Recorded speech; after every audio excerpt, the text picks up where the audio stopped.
Hello everyone. This video is meant for students who are thinking of going for a PhD. Trust me, please do not. Please do not join a PhD. There is a lack of resources or guidance for students who wish to do their PhD, who has been through the Indian education system all throughout his life. PhD, you should have in your mind why exactly you are going to start your PhD. What is the end result of this? Okay, where do you want to end up? So when I ask this question, why do you want to do a PhD? Many of you will probably answer that you want to go into the academic line. Maybe so that's the most common answer.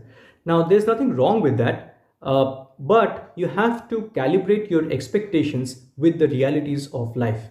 You see, every year so many PhD students get their degrees, and the number of these PhD students getting their degrees is higher than the number of total academic job vacancies in India.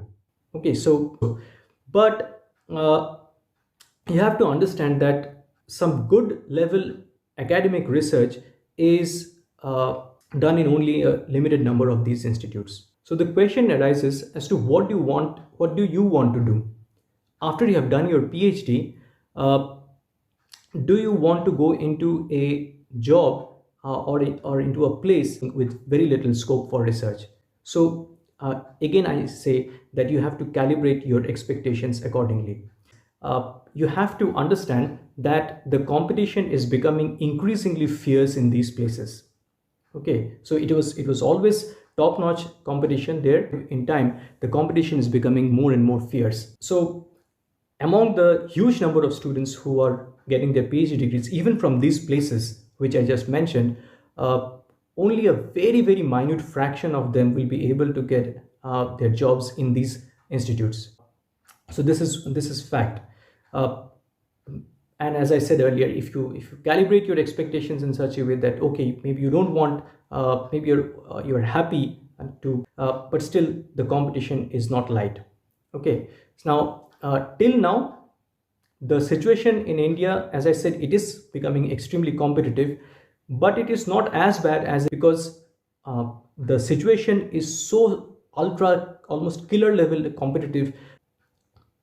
It's not a huge number of jobs.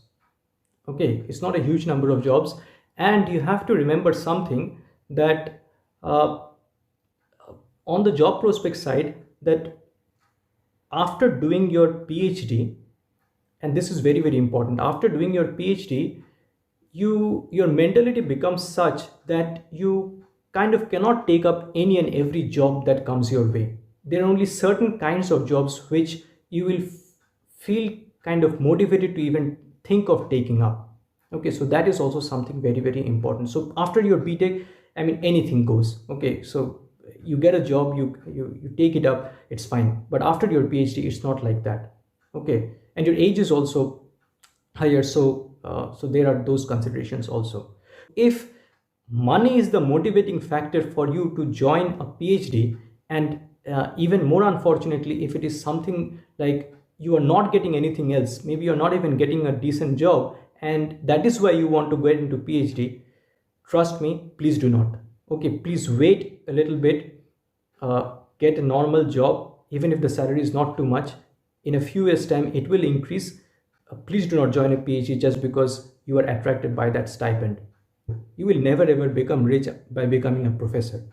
I mean, you can become like comfortably middle class and maybe even reach into that gray zone of upper middle class, but you will never become truly rich. Okay, now this means that by the time you are finishing up your PhD, given let's say 4 years or 5 years, 38 or maybe even 31, 32, something like that, that is the age where most Indian families start to pressurize the boys and girls to get married. Okay, and probably the girls even a little bit earlier than that. So that is something which many students, when they're starting out on their PhD, they completely shy away, like literally shy away from thinking about. There is a little bit of a more pressure on the girls side. This area is filled with uncertainty. Okay, like it's very stressful. You have to go through a lot of uncertainties. I mean, there are even I mean, things which depend purely on luck. So it is rather a hard thing for you or your family to explain these things to many an Indian family. Okay, we have to hear certain unpleasant things also. One disadvantage, I would say, for general category students, for becoming a faculty at the assistant professor level, the age limitation is 35 years. Okay, so if you are coming back after doing a job for quite a few years and then doing your PhD, and then maybe you will be beyond that 35 years limit. Okay, so think about that also.